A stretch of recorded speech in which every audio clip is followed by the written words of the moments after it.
All right, thank you, Edward, and everyone. And it's nice to see so many new and familiar faces.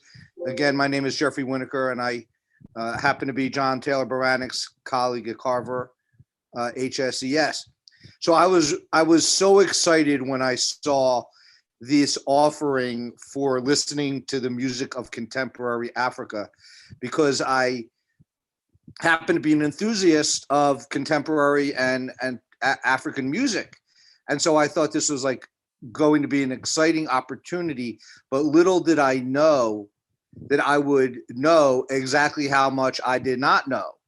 And under the tutelage of Dr. Carol Ann Muller, we got an incredibly comprehensive access to many of the rich musical traditions that populate the continent of Africa. And she made it very explicit to us the diversity of the continent and how these various musical traditions emerged, were situated culturally, and interacted with each other. And it was an amazing experience. Dr. Muller actually did her early research around the gumboot tradition in South Africa. She's from South Africa. And so she gave us sort of firsthand witness to what this incredible gumboot tradition was and how it emerged out of the mines of South Africa, how exploited workers created these dance traditions as ways of communicating and basically surviving as workers, right, in very dangerous conditions.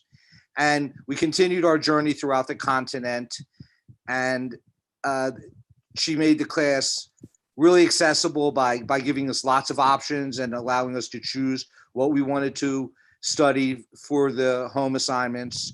And there was just a range of them, from videos to readings, scholarly to general, but lots of great resources for anybody who wanted to pursue a particular topic for their tip unit. We also had great leadership. I want to give a special shout out to Jeri Johnson, who was our wonderful coordinator, and she did a great job, and those coordinators really play a valuable role in the course.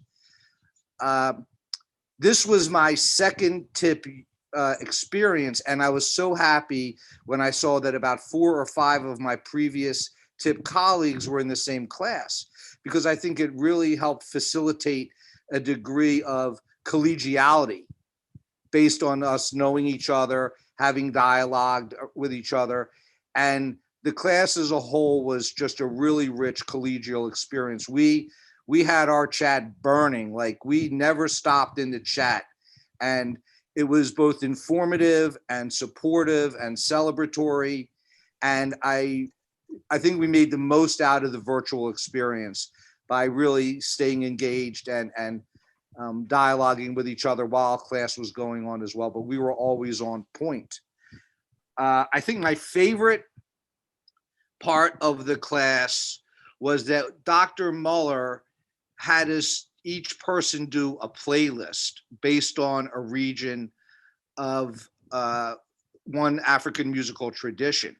And our colleague Ben Perkins was the first to go, and he set a high bar.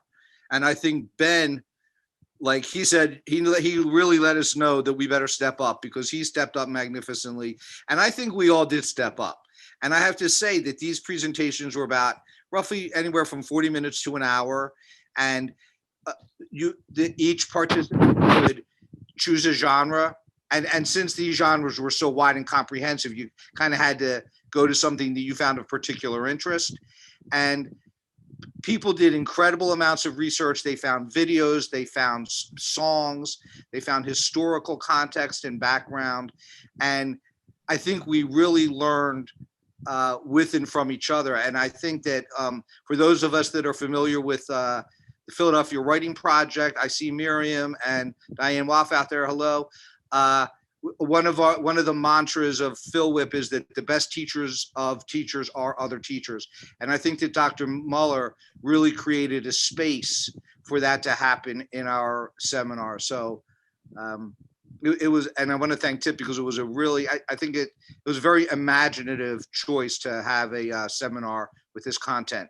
It was very, very nice to see and be part of. Off to Pearl. All right, thank you. My name is Pearl Jonas. I teach at the Science Leadership Academy Center City campus. I'm gonna share my screen. All right, so my part of the presentation is just to share a little bit of the music and sort of the playlist style presentation that that Jeff mentioned, and that we each sort of took responsibility to present on a specific musical genre, musical tradition across the continent. So I want to thank also Dr. Muller for sharing her passion for just understanding the complexity of the continent and helping us understand just how big it is. And like Jeff said, how much we don't know. We just scratched the surface in our class. I like this map. It's one that I think Catherine found that shows sort of the instruments of the continent. So sorry if you can't see it, but you get sort of the idea of the diversity. So this is my version of a map.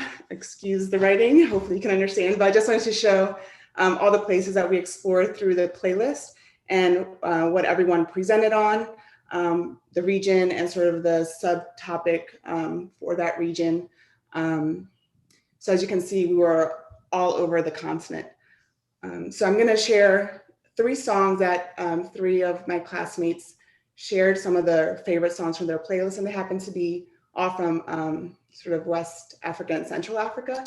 The first one is from a group called Zap Mama, and this comes from Central Africa and shows some Pygmy influence. And this was Lisa's. So I'm just gonna play like 30.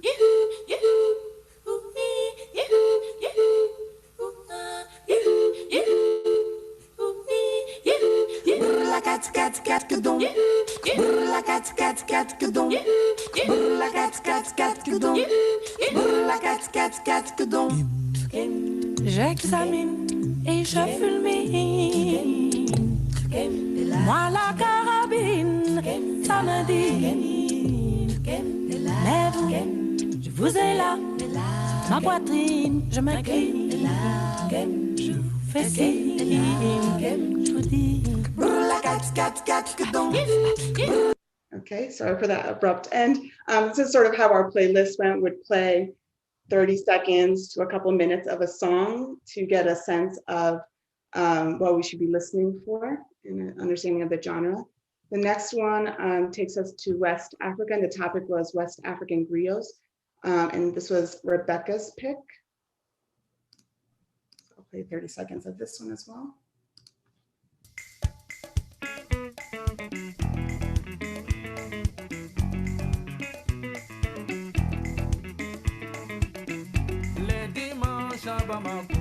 C'est le jour de mariage. Les dimanches à Bamako, c'est le jour de mariage. Les djembés et les dounos résonnent partout. Les balas et les diamants résonnent partout. Le Cora et le Goni sont aussi au rendez-vous. All right, it just starting to get good, I know. And this one was from Mali. And then our last example from the playlist, also from West Africa, and this was Tasha's selection. This is a Fela Kuti, Water No Get Enemy.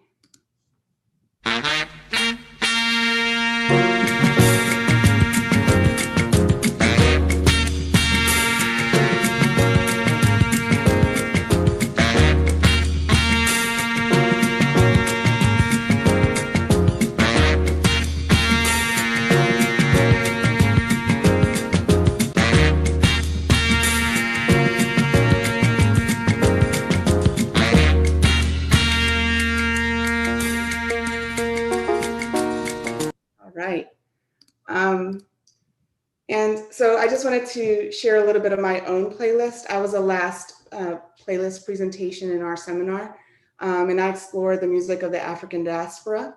And And I did my research by exploring this great resource that I learned about first through this seminar, and that's Afropop Worldwide, which is originally a radio show from NPR that started in the 80s and now is available like on any podcast app. But they have hundreds and hundreds of episodes that from dating back from the 80s that explore the music of the continent. I listened to 3 of their episodes. All 3 were based on the work of scholars on the topic. And my goal through this playlist was really to explore the connections between music in the Americas and Africa. And I wanted, because I teach an African American class, that's sort of where I sort of saw my unit going towards. So through listening to these podcasts and sort of delving into them, these were some of the questions that my playlist got me thinking about. So about the connections between music and culture, music and identity, cultural exchange, how globalization impacts musical expressions, and how music sort of adapts to new contexts, to oppressions, to new individuals and cultures. One of my case studies was looking at the evolution of the banjo and looking at the history, the African history and the Black history of the banjo. I think the banjo is an instrument that's, for a lot of people, is associated with white and rural people, but it has a deep history in Black rural areas as well. And these images sort of tell a little bit of that story. The banjo also has history all across the Americas. Like some of the first banjos were found in Haiti and in Suriname and Jamaica, and has influenced music all across the continent. I also looked at the history of blues, and the episode that I listened to featured a scholar that was really interested in doing a trait-by-trait analysis. So really trying to identify the evidence, I guess, for sort of the African roots of the blues. And this is just a summary of some of those arguments that he makes in his book, and then in the podcast as well. You can see a little bit of where he sort of identifies linkages to the blues from the continent.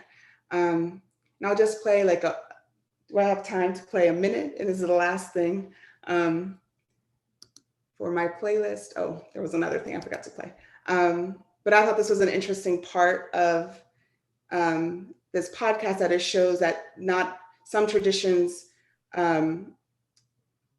were expressed in North America and others not, based on the context of the place. So I'm just gonna play like 30 seconds of one musical tradition that shows up in the Caribbean and in Brazil, but not in the United States. Yeah, Madenia, Madenia, Madenia, Iwo Iola, Madenia, Madenia, Madenia, Madenia, Madenia, Madenia, Madenia, Iwo Iola, Madenia, Madenia, Madenia. That is the famous 12 pulse timeline pattern. It's con colo, con colo, con colo, con colo. It survives in places like Salvador Bahia in Brazil and also in Cuba, mostly in the religious context. But it didn't make its way into the early forms of African American music in the United States. Okay, and I know that I've probably run out of time at this point, so I'll stop sharing and speaking at this point, but just wanted to give a little taste of our experience in the class. Thank you, everyone.